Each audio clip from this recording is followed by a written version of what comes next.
masak ke, rendang ke, apa ke, silakan, tak ada masalah. Okey, respon. Okey, untuk topik ni adalah delegation and empowerment okey. Delegation ni penting lah Kalau kita jadi bos, jadi leader, saya tak suka perkataan bos lah, perkataan leader lah. Okey, leader ni dia tak bossy lah, dia memerlukan leadership Okey, bila you nak show your leadership, you kena pandai delegate dan pandai nak buat kerja lah. Delegate dan pandai buat kerja lah. Delegate ni bukan function lah. Delegate ni penting sebab tak adalah nanti you jadi one man show lah, kena bully dengan staff lah dan sebagainya lah. So kerja punya prestasi, performance akan merudum lah bila multitasking, demotivated dan sebagainya. Okay, ni standard lah Okay, the term delegation describe the process used by a manager. Okay, hopefully saya doa dapat you semua ni, manager ke bahasanya, to shift some of the responsibilities for the task implementation to another team member. Okay, team member. Okay, dalam scope dalam lab ni, kalau you pegawai sains, kalau you dapat katakanlah dapat job lah, dapat task daripada the bosses, okay, by next year, you kena, you punya lab kena accredited dengan 15189. Okay, masa tu lah you kena delegate kerja. Kena identify staff, siapa yang power documentation, siapa yang power technical, start delegate kerja tu sikit-sikit lah. Okay, kalau buat seorang-seorang boleh, tapi penat sendiri. Dan staff pun kita tak dapat nak groom staff tu.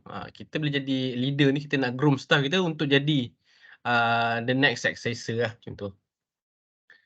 Okay, benefits of delegation. Okay, reduce stress for manager, pegawai sains dan bosses ni, dan leader ni. Reduce stress, improve time management sebab kita ni bukan robot ada family dan sebagainya. Increase trust. Bila ada trust between the leader and the staff, senang sikit lah bila kita percaya kat dia, lebih mudah, dia rasa macam lebih appreciate lah. Okay. Employee benefits, professional knowledge and skill development, elevated self-esteem and confidence. Bila you dah bagi kerja dia rasa percaya, rasa dia hargai, dia akan increase punya confidence. Okay, so kompetensi dia mungkin akan lebih bagus lah. Okay, sense of achievement. Sense of achievement macam mana? Bila you percaya kat dia, dia rasa macam, aku punya bos aku ni percaya kat aku ni untuk buat kerja-kerja penting macam ni. Walaupun hantar attend a single meeting ke, ganti ke, dia akan rasa lebih appreciated. Okay, organizational benefits increase teamwork, increase productivity and efficiency. Okay, 2 heads is better than 1 head. Macam itulah. Okay, next. Okay, why not? It's too hard. It takes too much time. Nobody can do as good as I can. Nobody else has any time either. Ini sifat-sifat yang kita perlu elak lah. Bila kita rasa nak bagi task tu, kita rasa macam susah ni nak bagi ni, dia boleh buat ke? Contoh lah. Okay. Tak siapa boleh buat sebaik saya. Memang orang takkan buat sebaik kita kan. Kalau kita baik lah. Tapi kita kena trust lah. Okay. Learn from mistake then improve for the next task. Okay. Simple faham Okay. Yeah. Alright. Okay. To whom should you delegate the work? Okay. The chores. When deciding who to select for the task, you must consider the current workload of the employee, the employee's strength and weakness, the training and experience level of the employee. Okay. Current workload workload ni tak nafikan lah, kalau kerja industri ni workload sentiasa banyak Okay. Cuma kita kena identify yang kita kena, contoh kalau you select seorang staff ni, senior MLT you all ke, bila you ambil dia untuk buat task yang you delegate, so ada parts yang you kena kurangkan lah. Contoh, sepatutnya kena on call sebulan 4 kali. Contoh, bila dia ada task, dia ada role, manager role, dia kena kurangkan lah mungkin 2 kali sebulan, macam tu lah. Adalah win-win situation kat situ. Okay, tak adalah rasa macam terbeban sangat. Okay, steps in delegation, introduce the task, demonstrate clearly what needs to be done. Okay, demonstrate ni lead by example lah. Leader ni kena lead by example. You boleh demonstrate. So, you punya staff akan lebih respect, akan lebih trust kat you. Dan macam tu lah. Okay, ensure understanding, allocate authority, information and resources. Bila dah bagi kerja, kena bagilah dia punya ruang untuk dia buat decision, ruang dia untuk buat dia ada power untuk decide lah. Ada power lah, tak ada dah macam kita still nak micromanage. Okay, let go, support and monitor. Tak perlu kita micromanage, walaupun dah appoint, dah delegate tapi kita nak micromanage. So what is the point kita delegate? So let go, just trust the process, trust the staff and support and always monitor or supervise the staff lah yang kita delegate tu. Okay. Okay, steps to make a subordinate. Subordinate ni staff Staff skillful. Proper selection and training. Betul juga ni. Dah select, kena pergi train lah. Contoh you select dia, okay, you in charge for the ISO ISO 14186 punya documentation preparation. Takkanlah bagi macam tu je. Beli buku bagi kat dia, tak boleh lah, kena hantar for proper training lah. Delegation must be complete and clearly understood. Motivate staff, tolerance with staff mistake, establish adequate control. Okay, tolerance with staff mistake ni kena bagi ruang lah. Untuk first and second time tu mungkin kita boleh maafkan dengan harapan supaya dia improve lah. Kalau dia buat lagi, kena buat something lah. Okay. Consequences of poor delegating, information and decision making not shared by the group. Leaders become tired out. Ni burn out lah ni. Okay, buat seorang-seorang. When leaders leave group, no one has experience to carry on. Ni saya cakap tadi, kita kena groom. Okay, mungkin you ada better opportunity nanti you nak keluar, at least you nak keluar tu bukanlah keadaan lab tu terkapai lah, dah kita groom seorang dua untuk take over the lab tu. Kalau dia yang pergi dulu tak kisahlah. You ada lagi, you kena keep on grooming the staff. Macam sekarang ni, ada senior-senior tengah groom you, macam tu kena buat kat junior-junior lah. Okay, kita kena pass the kindness supaya kindness tu separate. Spread.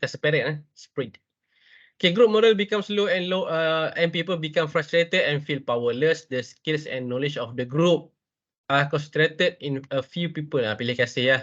Kalau tak delegate ni, tak delegate properly, orang yang sama. Kalau delegate satu hal juga, pilih orang sama masalah juga. Delegate ikut dia punya expertise, dia punya area of interest. Contoh kalau dia minat untuk buat Gramstein je, bagilah dia kat area lain, kat area situ. Okay, new members don't find any ways to contribute to the work of the group. Okay, tak semua orang lah enthusiastic macam ni, tapi as a leader kita kena bagi peluang lah. Sometimes orang yang senyap ni tak seperti yang tak nak, dia nak. Okay, empowerment is the process of enabling staff to set their own work goals, make decision and solve problems within their sphere of responsibility and authority.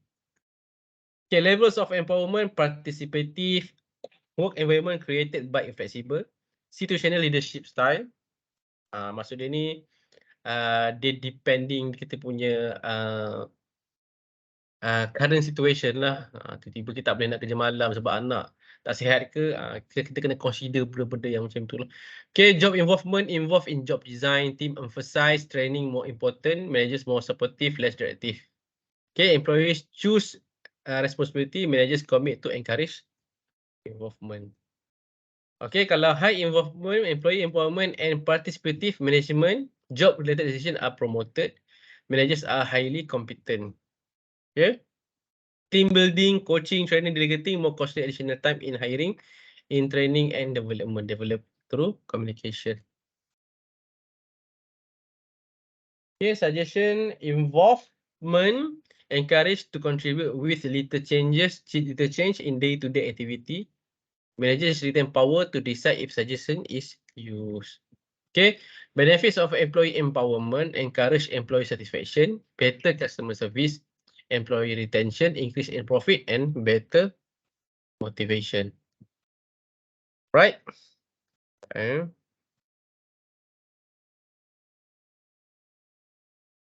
Okay, barriers of empowerment. Managers do not really understand what employee empowerment mean. Managers fail to establish boundaries for employee, allow barriers to impede the ability of staff members to practice empowered behavior.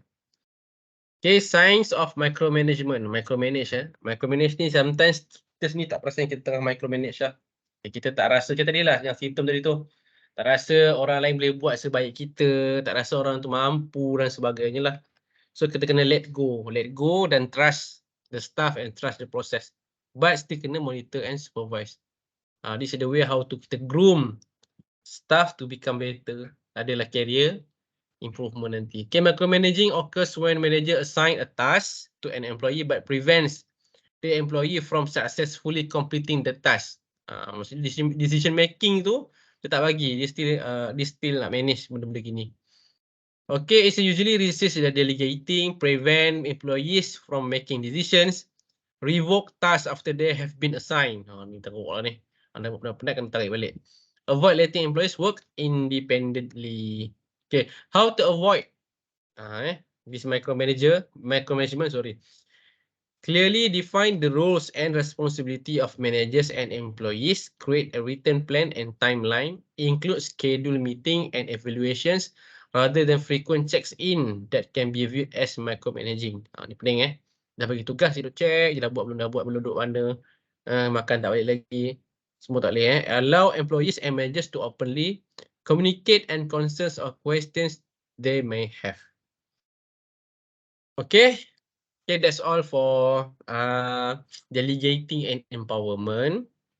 Okay, kita ke next topic, which is the decision making decision making ni dah level-level boss leader ni kena ada guts lah untuk buat decision making. Okay, nak tak nak jadi boss kena ada buat decision making. Kalau tak nak buat decision making, jadi follower sahajalah. Okay, saya nak share.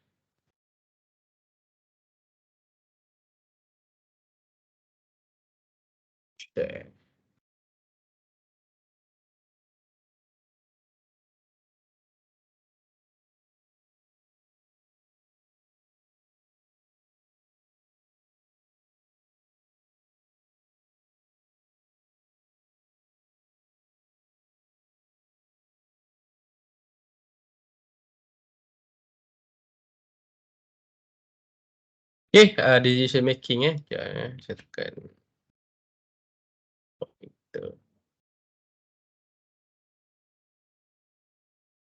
Okay, importance key, what is decision making, barriers of good decision making process saya unit ni. Decision making tools. Okay. Okay, decision making is the cognitive process, maksud dia cognitive berfikir process leading to the selection of a course of action among alternative. Every decision making process produce a final choice. It can be an action or an opinion. Okay, it begins when we need to do something but we don't know what. Decision making is a reasoning process Okay, so example, kalau nak pergi shopping pun masih kena buat decision lah. Nak shopping, nak beli, nak itu, nak ini dan sebagainya lah. Setiap masa kita akan membuat keputusan lah, nak ke kanan, nak ke kiri. Kalau dalam Islam kita kena ada doa ni lah. Minta petunjuk nak ke kanan ke nak ke kiri pun gitulah. Okay, mana-mana agama sama juga lah Challenges for decision makers. Okay, decision making, the process of identifying and choosing alternative courses. Okay, trends in decision making, complex streams of decision, source of decision complexity, perceptual and behavioral decision traps. Okay, challenge cabaran dalam buat keputusan dealing with complex streams of decision, multiple criteria to be satisfied by a decision. Okay.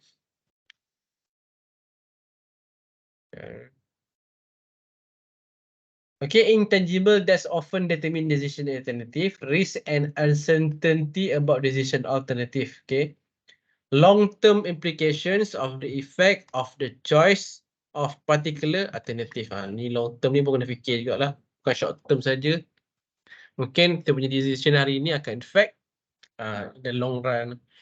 Interdisciplinary input increase the number of person to be consulted before a decision is made. Okay, full decision making increase the number of persons playing a part in the decision process. Okay, sometimes decision making ni kita tak boleh buat seorang-seorang lah. Terutamanya bila melibatkan dia akan melibatkan banyak partis lah. Contoh kalau benda ni melibatkan the quality dan sebagainya, kita kena panggil orang yang lebih expert. Sometimes reasoning ni kita punya idea tak kena dengan problem tu. Orang lain might be ada better opinion ataupun decision making. Okay, even orang tu adalah cleaner. Macam itulah. Dia kan sometimes dia out of the box, dia boleh click. Okay, value judgments by differing participants in the process create disagreement over whether a decision is right or wrong, good or bad, and ethical or unethical. Okay. Kalau kita di dalam health science ni, healthcare ni, ethical is penting lah. Any decision regarding test ke, patient ke, nak bagi tahu ke tak bagi tahu, mesti kena follow the ethical. Janganlah kita unethical. Okay. Unintended consequences occur because the result of purposeful action cannot always be predicted. Okay. Okay, avoiding perceptual and behavioral decision traps, framing area. The way in which information is presented influence one's interpretation of it. Intent may alter a decision based on the information. Escalation of commitment. Continuing a course of action that locks a person into losing position. Okay. Overconfidence, believing too much one's own capabilities. Kita, kawan-kawan kita, bosses kita ada juga yang jenis overconfidence. Confidence ni kebiasaannya akan makan diri lah. So collective decision making is better than kita buat single decision making. Overconfidence ni bahaya lah. Okay, making decision, types of decision, program decision and non-program decision. Okay, program decision is a repetitive and routine decision. Macam hari-hari lah, nak ke kanan, nak ke kiri, nak buka mulut lah. Nak makan nak makan banyak, nak makan sikit. Okay, for non-program, decision made in complex and non-routine situation. Benda tiba-tiba jadi lah. Tiba-tiba bini ajak pergi makan. Contoh lah, selalu tak ajak pergi makan, dia ajak pergi makan. Nak fikir lah. Dah gaji dah hari ni, bolehlah ajak pergi makan, contoh. Problems hasn't arise before. It's difficult to define problems, nature and structure. Problem is important and requires unique solution. Okay. Decision making and problem solving. Characteristic of good decision, human elements that in making.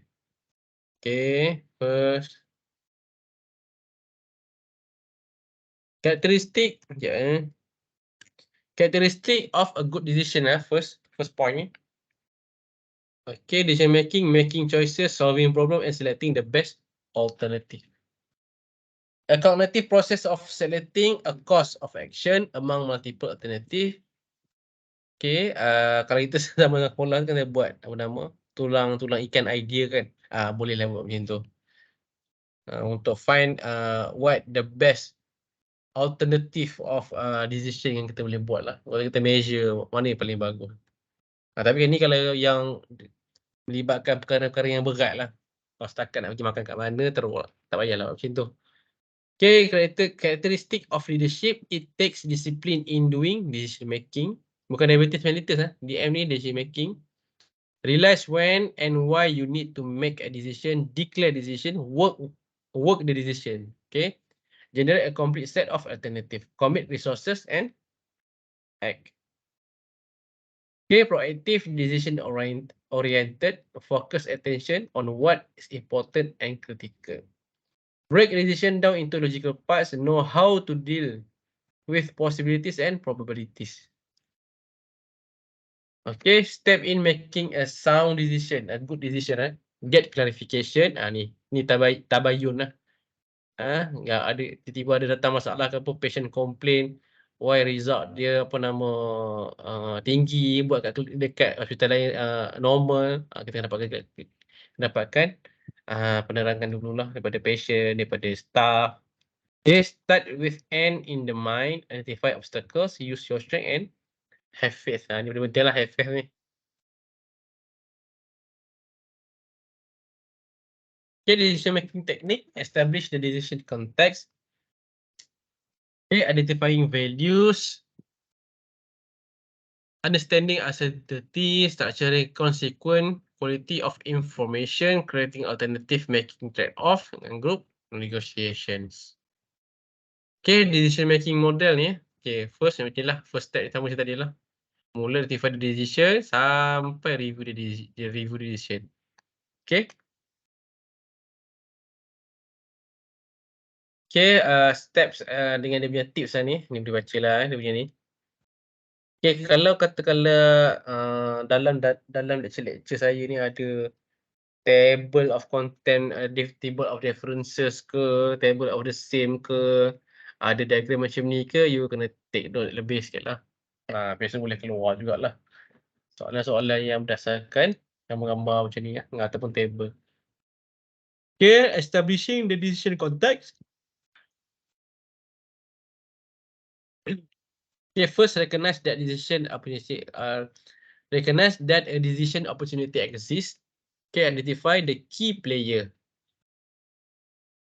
Okay, identify values in the sense of identifying why a decision matched to them, and to recognize the primary sources of conflict across values. Okay, next is understanding uncertainty. Okay, uncertainty affects the probability occurrence of various consequences. Okay, encourage to think about the distinction between resolvable and unresolvable source of ketidakpastian. Uncertainty ketidakpastian. The powerful analytical and visual tool of decision tree is introduced to relate consequences and chance events.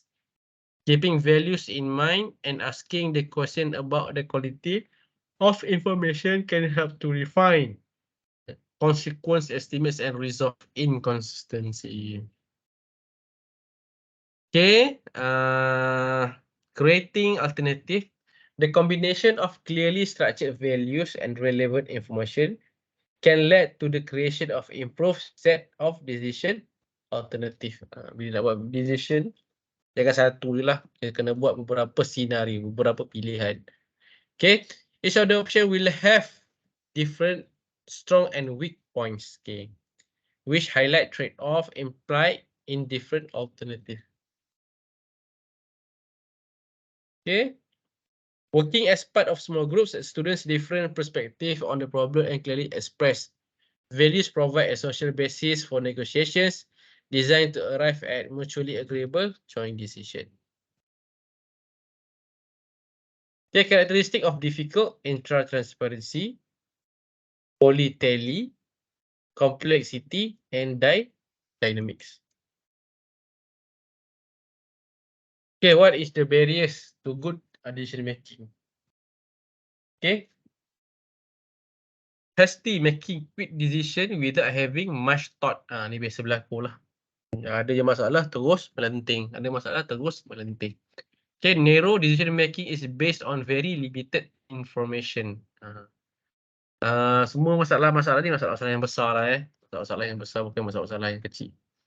Okay, scattered. Our thoughts in making decision are disconnected or disorganized. Okay, bila nak buat decision making, make sure the leader is sane. Maksud dia apa nama tu, dia waras lah, waras. Keadaannya elok, tak mengantuk, tak marah. Okey lah, mood elok, mood baik, bolehlah fikir apa keputusan yang kita kena buat untuk permasalahan ni.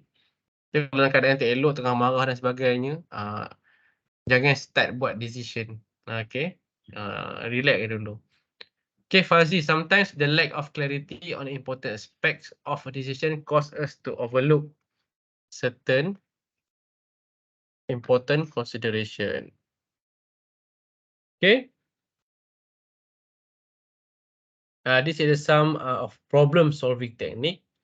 Divide and conquer. Jadi divide and conquer ni, kalau masalah terlalu banyak, identify masalah tu dekat bahagian mana. Ni kat bahagian sales ni, sales tak banyak ni. Ni kat bahagian quality of the testing. Ini kat bahagian permasalahan attitude patient yang kurang ajar ni. Contohlah So you divide, lepas tu you cuba tackle satu-satu untuk settlekan. Okay, hill climbing strategy, means and analysis, working backward. Ni apa nama panggil kronologi report lah standard ni. Kronologi ni. Trial and error, brainstorming, morphological analysis, research assumption reveal, analog constraint examination, incubation, get help from friends, delegation, root cause analysis. Ni professional lah. Professionally root cause analysis. Okay, tools yang bisa pakai ialah SWOT.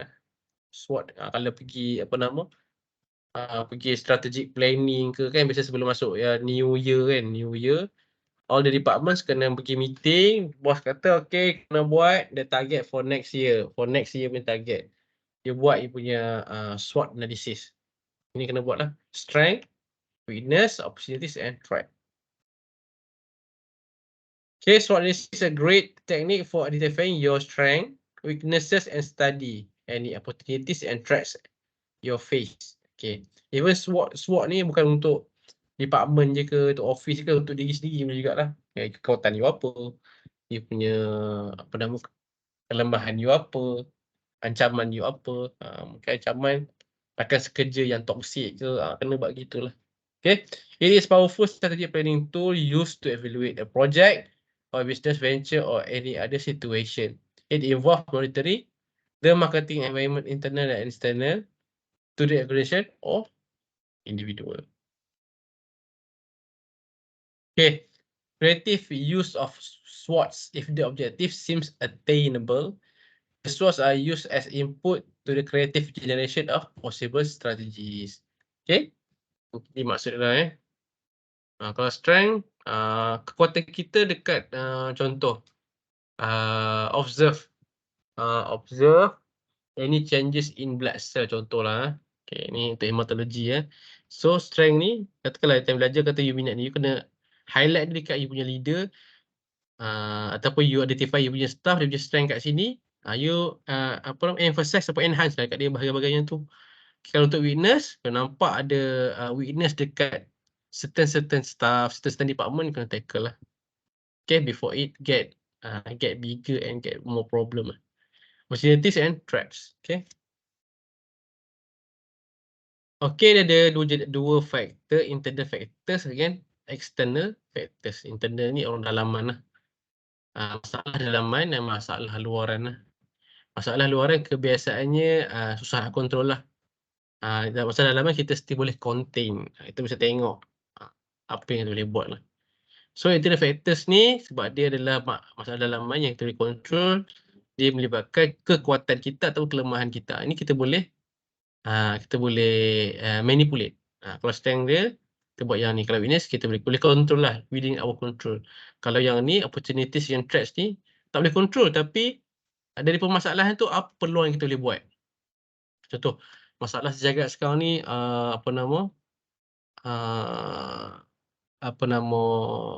bila musim panas, hujan sekejap, air bertakung. Contoh, akan menyebabkan denggi kan, denggi tinggi. So, apa opportunity kita boleh buat? Kita boleh offer denggi testing ke secara percuma ke apa, itu opportunities lah. Kalau threats yang kita rasa itu ancaman, kita cuba elak. Itu beza antara external dengan internal, yang kita boleh control dengan kita tak boleh control. Okay, settle untuk apa tadi tu, untuk slide apa tadi ni, slide decision making. Decision making ni penting lah bila you pegang role yang lebih besar lah. Bila you ada staff kat bawah, even you kalau you sendiri pun, you kerja sendiri, time on call ke, you deal dengan machine, you still need to decide what to do next and next lah. Sebab tu MLT ni still relevant sampai bila-bila lah. Even AI pun start evolving, kita kena start ikut lah AI punya teknologi. Tapi human brain, human touch masih perlu lah. Human touch maksud apa? Decision making lah. Tiba-tiba prop bengkok tu tengah-tengah malam kan untuk buat pakai Roche, mesin Roche chemistry lupa lah nama model dia. Alexis ke apa ke, kata Roche Probe Bangkok, mana nak buat apa dekat, you kan still buat decision making. Nak telefon orang ke, nak telefon supplier ke, nak telefon lab lain ke untuk nak outsource sampel urgent ke dan sebagainya lah. Tu memerlukan decision making punya power. Okay, next topic is, ini lebih dekat dengan you all lah. Okay.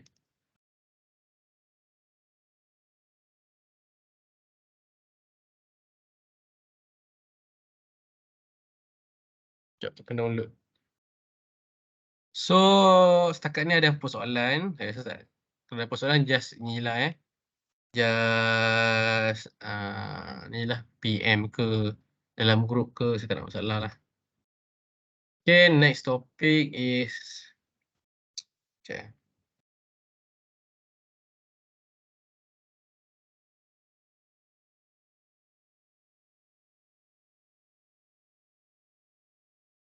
Next topic is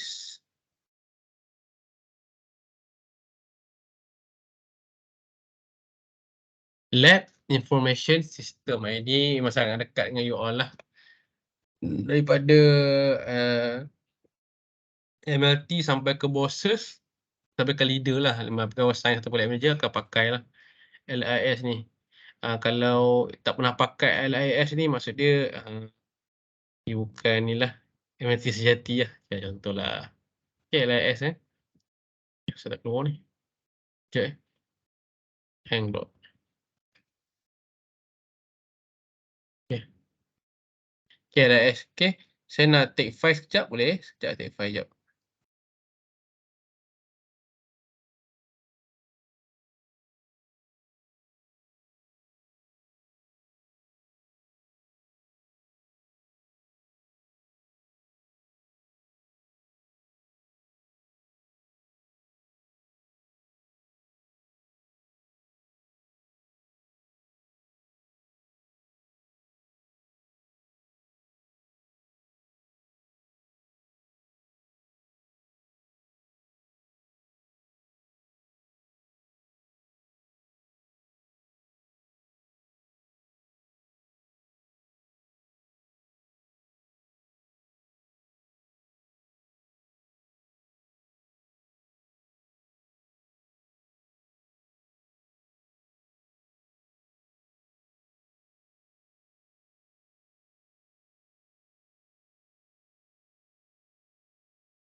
Okay, next, lab information system, LIS, LIS.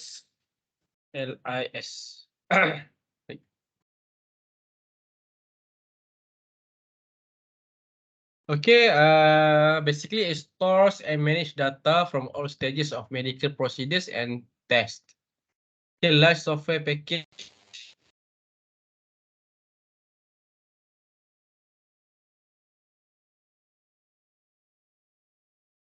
Okay, designed for high throughput commercial entities, particularly large scale clinical centers which are based on patient centric information.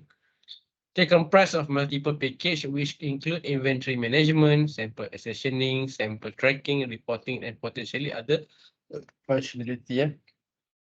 Depends dekat lab tu lah. Kalau lab besar je government tu banyak department, sebab dia punya modul tu lebih besar lah. Okay. Including the modul QC pun ada sekali lah sekarang ni. You capture all the data from equipment, instruments, terus masuk, terus buat check apa untuk LJ tu. Okay. Okay, can be costly and require extensive time to configure and implement due to the size and complexity. Yang ni biasa kita tak buat lah. Yang ni kita beli kat vendor lah. So cuma evaluation tu penting lah. Dia jadi boss, dia leader, masuk je approval untuk buy a new LIS. Kita kena buat evaluation lah. Panggil beberapa vendor untuk present. Okay. LIS software dia orang tu, which is the best. Okay, di sambil tu kita kena buat benchmark dengan hospital-hospital maju lain lah kat negara lain. How they using and implement LIS tu. Okay. Okay, basic concept of LIS, receive and process lab orders, matches tube and specimen. Okay, matches tube and specimen ni the only kita pakai identifier ni adalah barcode lah sekarang. Pakai barcode lah. Barcode ni kita reduce human error lah. Cuma human error tu mungkin masa kita nak lekat barcode tu kat sampel lah. Banyak sampel mungkin boleh mix up. Okay, penting matches tube and specimen ni, kalau tidak habis result punya. Okay, internal workflow within labs, ordering, processing, specimen registration and processing, lab result validation and reporting, and specimen inventory. Inventory. Patient data inventory, reagent inventory. Okay. Lepas tu lab result viewing. Okay, untuk viewing ni biasanya dekat ni lah. Dia request doktor lah, doktor, pathologist, specialist, dia boleh view lah. Kalau sekarang ni tak perlu nak dapat hard copy. Tengok dekat handphone pun dah ada dah. Tengok untuk tengok result sendiri. Okay, antara benda-benda yang diperlukan standard server, ada PC, ada printer. Tak pakai lah printer ni, kita pakai printer photostat tu lah. Okay. So link pakai internet. Okay, features supposed to be is easy installation. Yang paling penting adalah user friendly interface. Maksud dia punya user friendly ni maksud dia apa? Kebiasaannya user friendly ni kita punya mata tu sedap tengok. Lepas tu button tu tak klik banyak kali. 1, 2, 3 sampai. 1, 2, 3 sampai klik button tu. Kalau klik button more than 3 times untuk sampai that destination, payahlah. Dia kurang user friendly. Okay, better patient care, more effective use of staff, convenient test result query and test report customization. Ini semua kita boleh minta vendor tu lah yang akan customize kan. Tapi saya tak pastilah dekat hospital ada in-house, lab ada in-house IT untuk tengokkan LIS ni. Improve quality of lab information management lah. Lab information management. Bila ada LIS ni confirm dia akan follow the quality standard lah. Kena ada apa dan sekian-sekian lah. Tracking lebih mudah lah ada LIS ni. Okay, function of LIS, registration of test request. Test request ni lab form lah. Okay, production of a specimen collection sheets and of specimen collection, production of liquid labels, workload inquiry, production of worksheet, manual entry of test result, automated entry of test result. Kalau automated ni kebiasaannya. daripada mesin lah, dia terus push transmit all the results masuk ke LIS. Kalau manual ni, kalau kita buat manual punya testing lah, contoh ABO black grouping lah, kalau ada mesin yang black grouping tu mungkin terus dia automated lah. Kalau manual dia buat macam apa nama tu yang jaundice tu, Allah SWT, Haji CCPD tu, kena buat manually lah. Okay, results inquiry, ni biasa memang awak akan ni lah, akan keep on calling lah. Result ni dah keluar result ke? CNS malah saya hantar keluar result ke? Yang itulah result inquiry. Okay, preliminary report, final report. Preliminary ni biasanya result tak complete lagi. Result yang boleh release level lab manager je. Kalau final report kebiasaannya yang memerlukan distinctive punya decision. Contoh macam histopathology punya report, even PBF pun sepatutnya lah, hematologist Tetapi kalau yang normal boleh je pakai yang preliminary report level-level pengawasan ataupun lab manager lah untuk verify that results. So bila jadi bosses nanti, jadi leader nanti, jadi boss lah, lab manager, hopefully you are fit enough untuk validate all everything lah. Even sekarang you all pun dah fit dah untuk validate. Cuma bila jadi boss tu lagi inilah, lagi sesuai lah, dah ada experience macam tu. Okay, daily activities report, statistical report and billing. Okay, daily activities report ni contoh kalau masuk dalam audit nanti dia akan tanya how many samples you registered per day, the turnaround time for chemistry, you set for 30 minutes the turnaround time to dapat results from the tube masuk dalam from the samples registration. Tapi dalam statistik ni it shows that you lebih daripada 30 minit untuk keluar report, contohlah. Okay, supposed to be LIS ada features yang macam tu lah. Takkan you nak tengok manually. Okay. Okay, advantage of LIS, reduce clerical work. Ni betul lah. So kelak biasanya kalau tempat saya dulu key in sendiri je sampai keluar barcode. Okay, better evaluation of workload, faster communication, definitely lah ni. Okay, improvement of information given to the clinician, to the doctors lah. Okay, adapt reference value, interpretation, comments, improve retrieval, operations and faster billing. Ni bukan kita punya part lah, tapi bila jadi boss, kalau ada lab sendiri, features ataupun modul invoice and billing ni kena ada juga. Bila ada dengan LIS ni, at the end of the month dia boleh generate invoice ataupun billing based on test yang dah you key in dalam sistem tu. Okay, benefits to the doctors, the lab results of critical patients will be notified instantaneously to the doctor.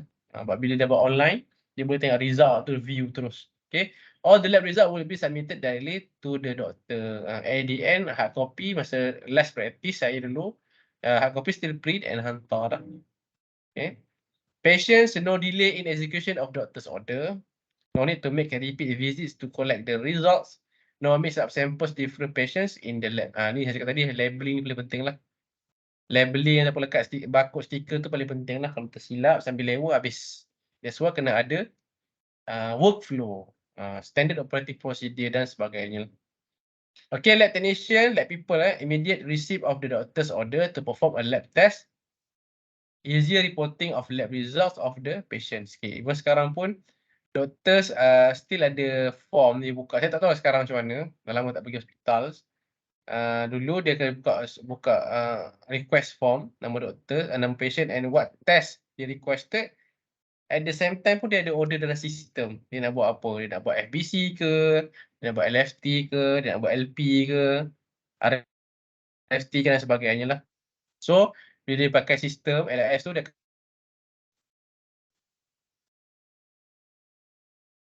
less risk of boleh masuk dalam misi automatic dia run. Okay, lab information management system is a computerized information management system designed for lab. Okay, it will manage lab data from sample log in to reporting interface with analytical instrument. Ni interface ni penting lah. Okay. Sort and organize data into various report formats. Store data for future reference and use. Untuk data soft copy data ni saja kita kena retain selama 7 tahun ke 5 tahun, tak ingat. Kena retain lah lagi data-data tu. Ni adalah berkait dengan medical legal lah.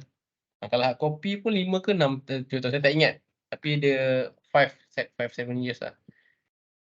Okay, have stability modules which track stability pools, track instrumentation, calibrations. Okay. Okay, the origin of limbs and facilitation of routine lab operation. Okay, sampel apa nama? Request form masuk, sample labeling, job assignment, progress tracking, results entry, result verification and reporting. Ni benda-benda yang common lah yang sentiasa you all buat dekat lab. Okay, types of laboratories using LIMS, research and development labs, analytical labs, and manufacturing lab.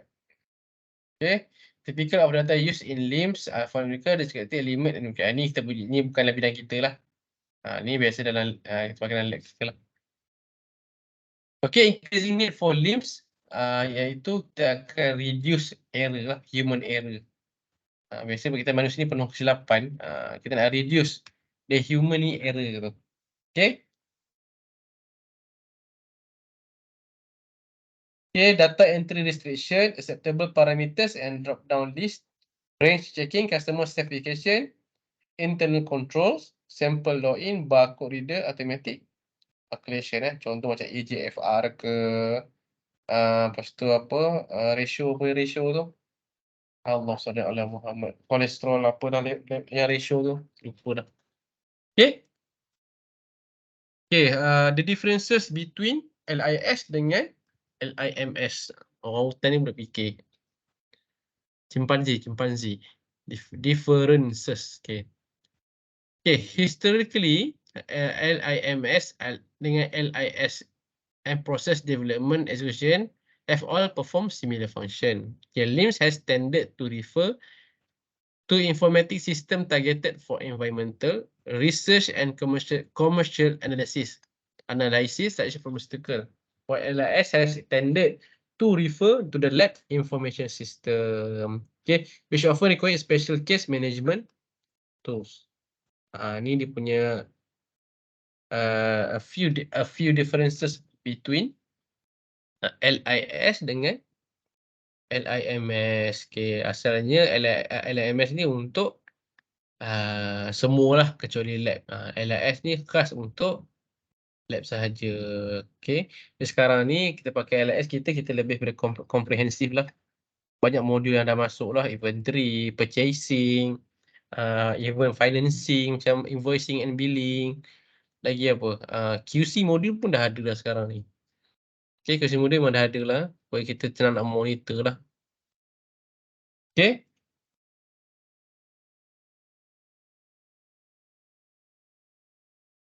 Okay, both LIS and LIMS are useful in the industry.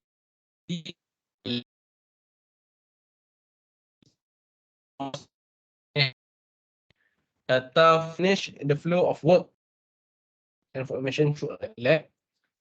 There are a series of database information with an interface allowing the system to okay. For pathology is more suitable lah. Sebagai LIS. Okey, itu sahaja untuk topik LIS. Okay, LIS.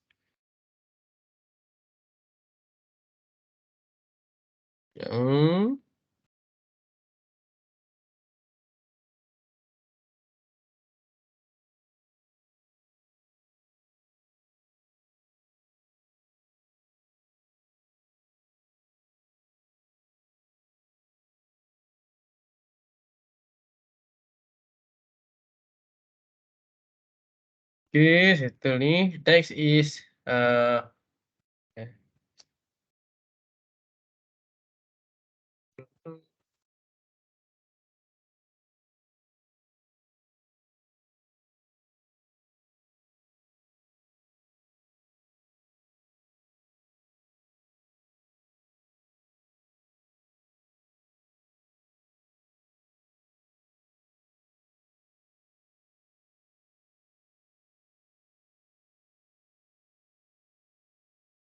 Okay, next ada satu lagi lebih besar. Okay, dia adalah NLS adalah sub kepada dia, iaitu Hospital Information System. Dia integrate semua ni. Purchasing department ada, apa nama, dispensary department ada dan sebagainya lah. Klinik department dan sebagainya lah. Okay, what is hospital information and the issue taker, purpose, function and how it works, system requirement and advantages to have HIS. Okay. Okay, what is HIS? It is an information system where data and information is handled in hospital environment. Okay. It is basically designed to manage patients and the information related to them. Okay, macam praktis tempat saya dulu, HIS ni lain dengan LIS. Cuma HIS ni dia ada interface dengan LIS lah. So all the data that entry by the clinic boleh transfer to lab. Tak payahlah nanti lab staff kena key in manually all the nama, the test requested dan sebagainya lah. So maybe sekarang ni saya rasa semua dah integrated in a one system we call hospital information system. Okay, the health status of the patient shall be gathered and predicted. Bila dah ada satu sistem yang orang kata panggil yang lebih menyeluruh, lagi baguslah. So doktor boleh determine whether this patient having what kind of disease. Contoh dia tahu lab result apa. Dalam satu sistem dia dapat tengok semua. Penyakit apa, okay, patient ni LFT dia tinggi contoh. Lepas tu tengok dekat apa nama, farmasi yang tengok dekat fisioterapi dan MI memang ada traces of fatty liver contoh. So doktor boleh buat decision apa dengan satu sistem sahaja. Okay, issue taker paper-based system generally cause disadvantages and problems to hospital when handling data information. Ni kalau unit record teruk lah. Kalau pakai hard copy ni teruk lah. Nak simpan, nak retain data 3-4 tahun dan sebagainya lah. Kalau yang soft copy ni, kena maintain je data tu semua lah. So nak retrieve all the information. Okay, self-recording the patient's details cannot be guaranteed as they can be potentially destroyed by fire and water. Okay.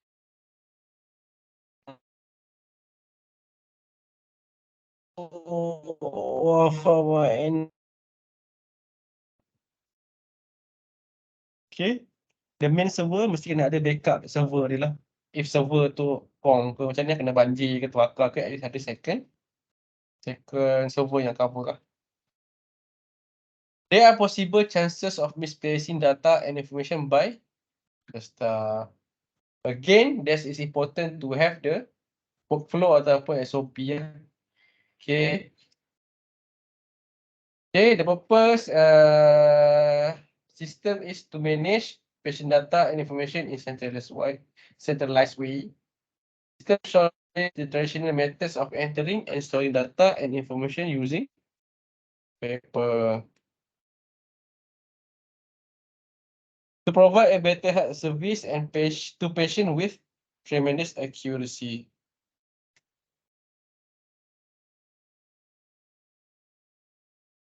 Functions, you can make an appointment.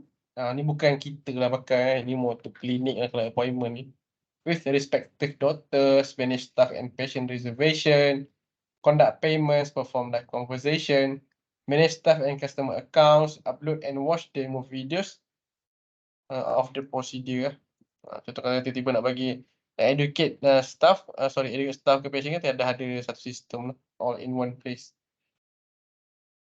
The HIS shall function as an online system spanning across the relevant hospital that work through the intranet. Okay, kenapa kena pakai intranet bukan internet? Okay, sebab all the data is ethical. Okay, so kalau kita pakai internet, everyone can access. Kalau intranet, all the system is within that hospital sahajalah. Okay, in this system, database server are used to store information and the medicine that are required to cure the relevant sickness. Okay. It's also used for payment. Okay, consider what it can be considered updated for any changes. Okay, system requirement confirm ada komputer lah, komputer dan server dan internet. Okay. Operational requirements up to date factual information necessary for day-to-day tasks, planning requirements, documentation and requirements. Documentation ni penting Ingat documentation ni paling penting. Even untuk servis LLS pun ada dia punya PPM setahun sekali PPM tu, setahun sekali ke ataupun 6 bulan sekali ke, ikut package yang you akan subscribe dengan vendors tu lah. Kena ada maintenance software update ke, ada bugs to fix ke dan sebagainya lah. Okay, appointments for consulting doctor, IT facility for physical scanning such as ECG and X-ray, hardware requirement and software requirement depending on the the vendor lah, vendor yang you choose lah. Okay, when you have powers, choose wisely lah choose wisely supaya tak menjadi membazir dan benda tu memudahkan kerja sepatutnya lah. Sepatutnya. Okay, saya ada experience bukan bosses lah. Ada yang beli LS dengan harga mahal tapi end up benda tu lebih menyusahkan. Itu yang paling tak bagus lah. Okay, what is advantage of using HIS? Reducing of paper, surely reducing medical error, reducing medical cost, reducing medical error leading to health quality improvement. Okay, LIS sama tadi lah. Ni cuma kita just go through sajalah. LIS sama. Okay, sample tracking, instrument integration, power reporting sampailah untuk kegunaan untuk audit lah. Ada auditor dia akan buka LIS tu sendiri. Dia akan tengok, dia akan buat tracing lah. Biasanya dia akan buat tracing. Dia ambil satu nombor patient. Okay, saya nak tengok patient ni daripada mula sampai habis. Tengok lah. Dia akan check macam mana daripada phlebotomy, registration, spinning the sample, run the samples, validating the samples and reporting the samples. Dia akan tengok dia punya flow tu. Ada flaw tak? Dia main randomly pick lah. Okay, next is how LIS work. Sama lah sama je. Ni sistem lama ni. Okay. Divided into 5 laboratory process phase sama je. Okay, additional function of LIS ni ada audit management, barcode and link, chain of custody, compliance, customer, relationship management, document management, instrument calibration, maintenance, inventory and purchasing Purchasing biasanya kita akan bagi kat finance department lah, kita tak buat lah pakai LIS ni. Okay, HIS mungkin ada dia punya modul untuk purchasing Right. Additional function manual and electronic data entry, method management. Saya tak pernah encounter game method management ni. Personnel and workload management. Ni mungkin buat jadual kerja lah, shift ke, on call ke, dia ada lah. Ini saya tak pernah lagi, biasa kita dulu buat manual je. Okay, quality assurance surely quality assurance, quality control, reports, time tracking, ni lah you punya stat tu lah, TAT, stat ke dan sebagainya lah. Traceability, trace of the result and workflows Okay, advantages banyak lah ni, very fast dan sebagainya lah. Issue need to be considered. Okay, personal training is required. Biasa barang baru ni, vendor ke supplier kena provide training lah sampai ada PIC kat lab tu yang boleh kata mahir lah untuk handle kalau vendor ni lambat untuk respon ataupun backup lah. Alright, time to adapt to a new system. Cost, purchase and maintenance are the most expensive part. Physical restriction, need for backup. Okay, backup penting ni Itu utama server lah. Loss of data due to damage, disk or system crash cannot be tolerated. And backup system will be critical. Even power supply pun kena ada backup generator ada genset bawah tu kan. Bila putus je elektrik, terus ada backup. untuk server dan sebagainya lah. Okay, ventilator tu. Okay, last but not least, for the conclusion, computerized system for lab data is often called lab information, LIMS ataupun LIS lah. Okay, the use computer system is becoming more common in lab around the world. Okay, ini memang common, memang dah wajib lah untuk ni. Semua sekarang ni AI is coming in. Saya rasa AI pun akan blended dalam untuk LIS ni.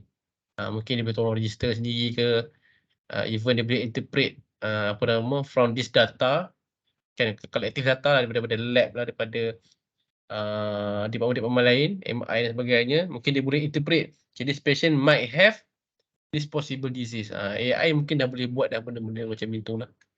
Okay, we must get ready ataupun kita kena left behind nanti. Okay, kita kena embrace all the future advancement ni. Okay, settle untuk HIS dan LIS. Okay, so kita take 5 sekejap. Kalau saya dah kering lah. Lagi setengah jam lagi, mungkin lagi satu ataupun dua. Satu lah, last. Ada satu lagi. Purchasing and lepas tu boleh discuss dengan untuk ni lah, untuk Ahad punya nak buat test ataupun quiz ke dan sebagainya lah.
Okay, ni last lecture lah lecture lah, last. Okay, purchasing and inventory. Ni benda-benda yang wajib lah buat. Purchasing inventory melibatkan decision making lah, sama lah. So bila dia jadi leader, jadi boss, dia pegawai sign, lab manager, antara antara parts yang paling penting lah doing purchasing and maintaining the inventory. Okay, ni crucial part juga sebenarnya, purchasing. Purchasing kalau untuk reagent okey lagi, kalau purchasing untuk large equipment, instrument semua memerlukan a great decision making. Okay, stock management involves knowing what and how much supplies, okay, when to order, what and how much has been ordered, when it was ordered, where to simpan the storage, how to store the stock, when how much fresh stock was received, and by whom. Okay, meaning that untuk purchasing inventory ni memang related to each other. So bila nak buat purchasing, tak bolehlah beli terus gerebuk 500 reagent, padahal sebulan you pakai dalam 100 je. 100 je perlukan tapi beli 500 sebab malas fikir banyak kali. Okay, kita kena maintain juga dia punya, kena alert juga dengan dia punya expiry date. Expiry date dia, sometimes kalau macam influenza kan dia tu kan seasonal. Kalau jadi banyak lah. Tak banyak memang tak banyak lah, tapi you tak order banyak. Benda ni kena sentiasa keep in mind. Macam mana nak order, perlu tak order pada ikut keperluan benda amal tu lah. Okay, performing a monthly stock count, yang ni standard lah stock count ni kena buat lah awal bulan lah. Maintaining proper inventory records, okay. Dalam LIS pun dah ada dah inventory records ni. Okay, determining when to reorder, tu paling penting, ada stock take tu. Okay, bila kita tengok, kalau boleh buat stock take setiap minggu lagi bagus lah, tengok. Okay. Determining how much to reorder, placing orders properly, inspecting delivery of new orders. Delivery pun penting juga. Contoh ada different reagents, different chemicals, dia ada different needs of transport ataupun storage. Contoh kalau reagent yang kena berada di suhu fridge 2 degree to 8 degree Celsius, kena make sure dia deliver dalam temperature yang betul lah. Kalau dia deliver dalam temperature yang tak betul, kena reject totally lah. Okay, make dan sebagainya lah.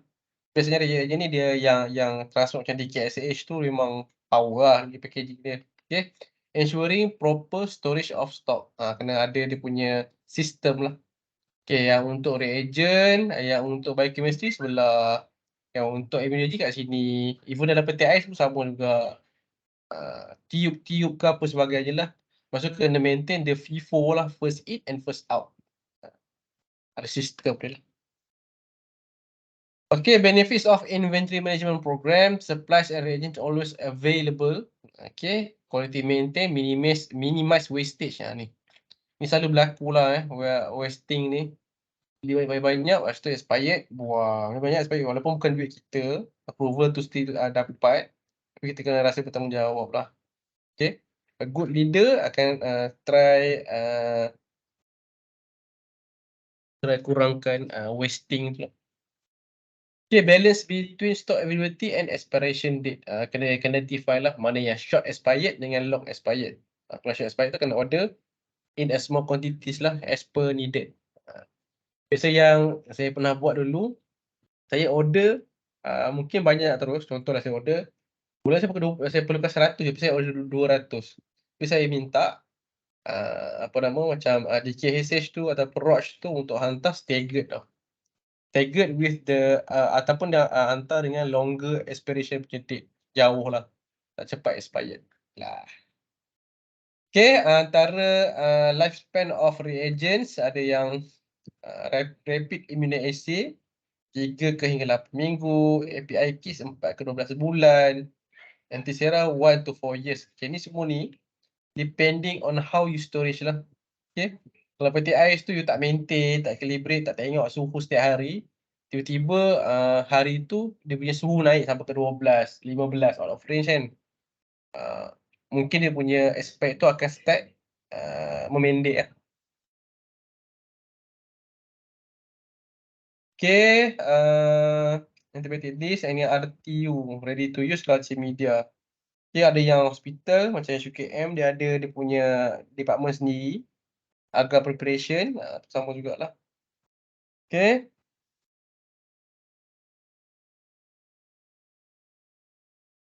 Okay, pemilihan vendor pun penting juga vendor biar cari vendor yang betul, yang elok lah tak banyak benda pelik-pelik.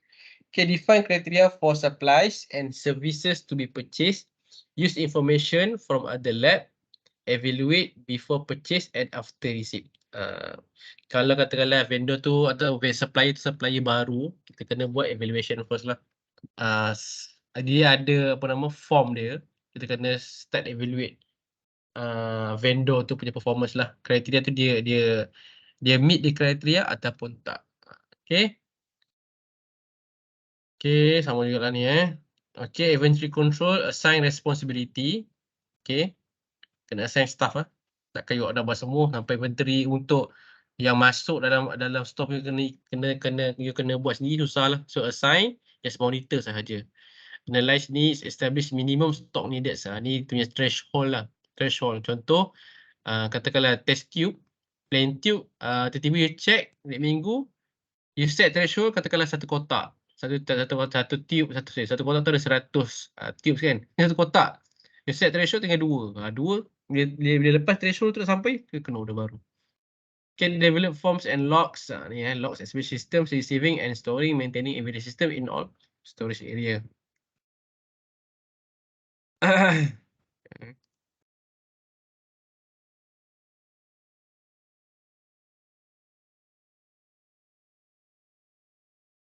Okay.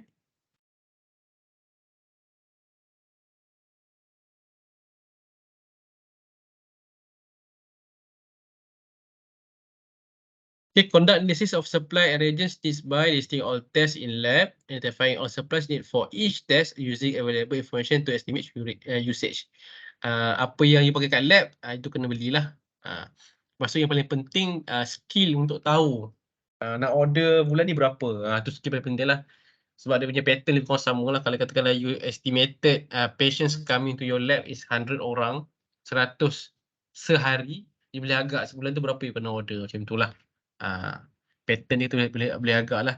Time nak musim raya berapa, time ni berapa, dia ada pattern dia lah. Tapi kalau you ada chain of hospital networks, sometimes kita boleh berkongsi reagent tu. Jap nak expired dah, ada tak ni, boleh pass kat dia. Contoh lah kita nak minimize the wasting tu paling penting. Kita kena ada connection dengan hospital lain lah. Okay, kalau item kita kena tahu dia punya unit of count dan sebagainya lah.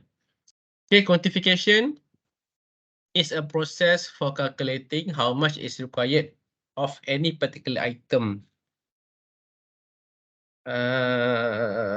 Item for a given period of time. Okay, as part of annual healthcare planning, when implementing a new health program, information for patient or newly identified epidemic. Okay, ini dibaca Okay. Okay, based on must take into account health supplies actually used, wastage, expired or spoiled supplies out of stock for more than 15 days during any time of the year. Okay, jadi kalau kita ada kes besar Okay, maintain the records, data receive kita kena ada. Data receive contohnya lot number. Okay, pass or fail certain criteria, data placed in service or disposition may be useful to keep records in stock room. Okay, examine lot number as expiry date kan. Kalau boleh lot number ni, kalau boleh lah kita nak receive biar lot number yang sama. Sebab kita nak, setiap kali lot number yang berbeza, kita susah nak maintain dia punya QC lah, dia punya calibration dan sebagainya lah. Kalau boleh request lot number yang sama dan bukan yang expired lah. Ni yang expired ke apa tak nak. Boleh kalau boleh biar jauh lah expired dia. Okay. Okey, dalam inventory tu kena ada name and the signature, date of receipt, quantity, date of expiry, minimum stock and stock balance. Ni kalau you nak buat worksheet lah. Tapi depending on you punya creativity and information you needed. Okey, verify contents, check integrity of the reagents ataupun chemical, record date each item received. Ni penting record date receive, nanti date open pun semua kena tulis lah. Okay, record expiration date, store new shipment behind existing shipment. Ni FIFO ni, first in, first out.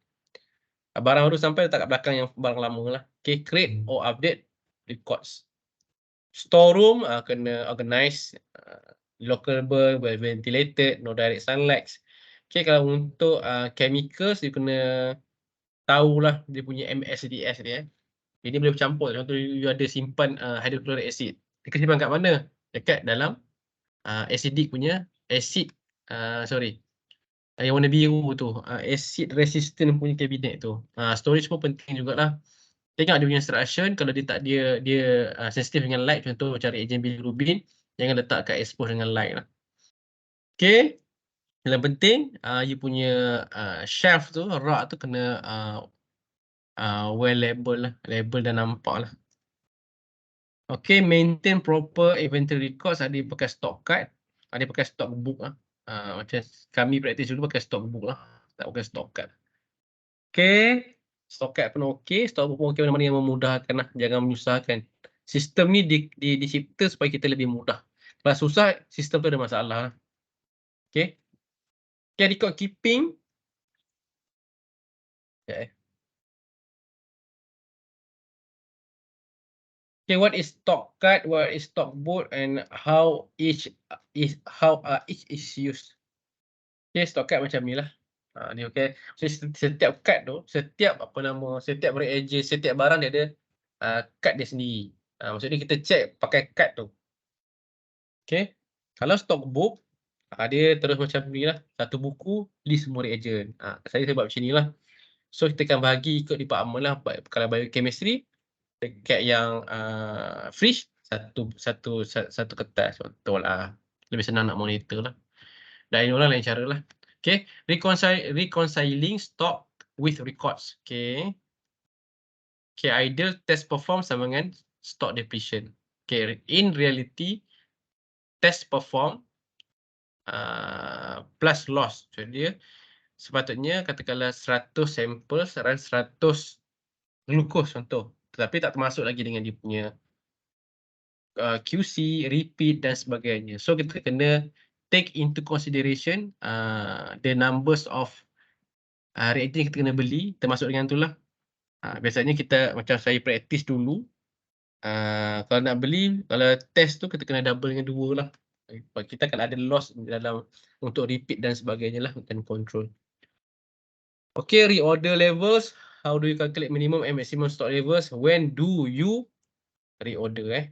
Reorder when stock reach minimum level, threshold level ni. You ada dia punya minimum level, terus order.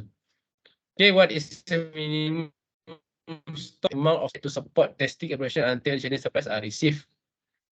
Lead time between placing an order and receiving it.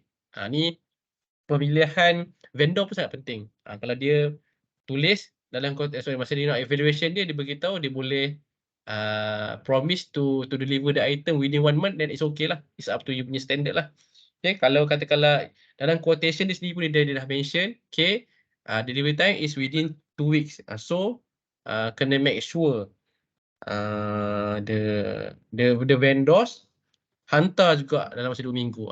Tu dia punya leadership skill lah, how to handle this kind of problem lah. Kalau tiba-tiba stok tak ada ke apa ke, kena ni lah. Okay, kalau kita minimum stock level, maximum lead time in weeks, times with maximum usage. Ini just dia punya panduan je lah. Okay.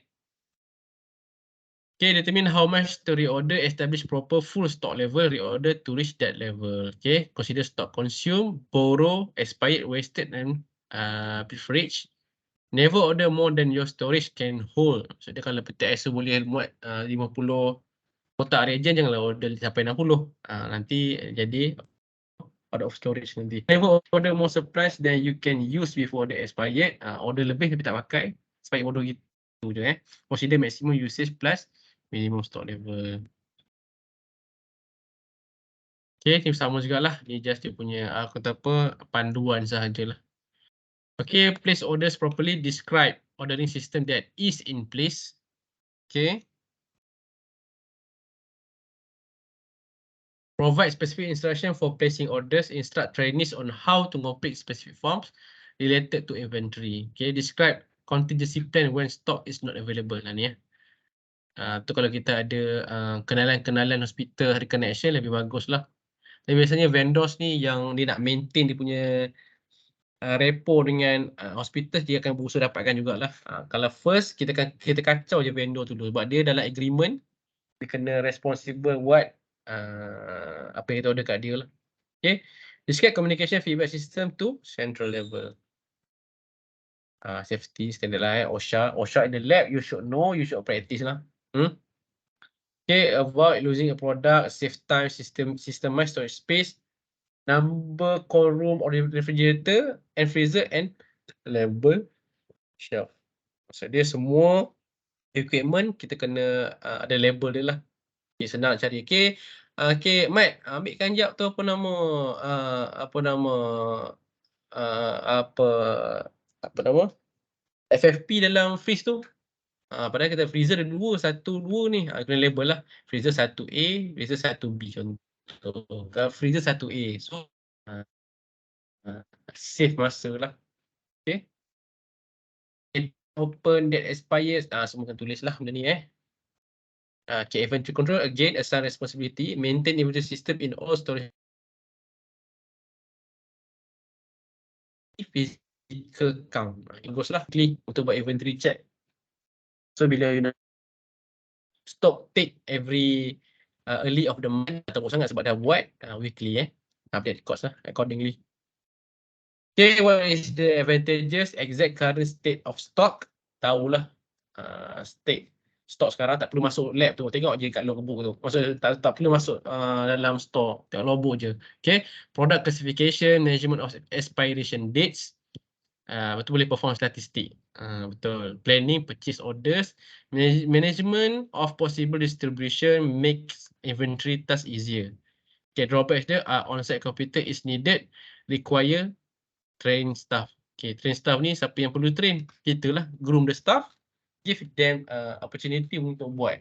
So bila dia kalau tak train dia macam mana nak jadi train staff kan? So bagi dia peluang untuk jadi train staff. Okay. A well-managed lab will have a system for inventory maintenance and purchasing. The system will require planning and monitoring, analyzing needs, developing forms and procedure, maintaining an inventory. The lab will maintain inventory system for origin and supply use in the lab. Okay, managing inventory result increase lab efficiency and effectiveness. Confirm bila dah efficient effectiveness, kuranglah stress. Stress nak kira je lah. Okay, kalau buat last minute memang lagi stress. Okay, assurance that patient or clinical needs are met, products available when needed. Okay, that's all untuk topik purchasing and inventory. Saya rasa itu sahaja kita punya sesi kali ini. So if you have any questions ataupun pertanyaan ke, boleh cakap dalam grup teruslah. Dalam grup lebih proper. Kalau you rasa malu di dalam grup, ya PM pun tak ada masalah. Okay, cuma hari Ahad kita akan insyaAllah sama ada nak buat test secara open ataupun tutup ataupun fixed hours, kita akan discuss dalam grup sahajalah. Okay, sebelum kita habis, saya nak nanti saya nak remind you all balik supaya supaya tolong createkan group of 4 ataupun 5 groups untuk assignment presentation tu nanti. Guideline saya dah bagi dah dalam e-learning. Kita tengoklah macam mana nak buat. Okay, itu sahaja. Terima kasih banyak-banyak. Okay, Assalamualaikum.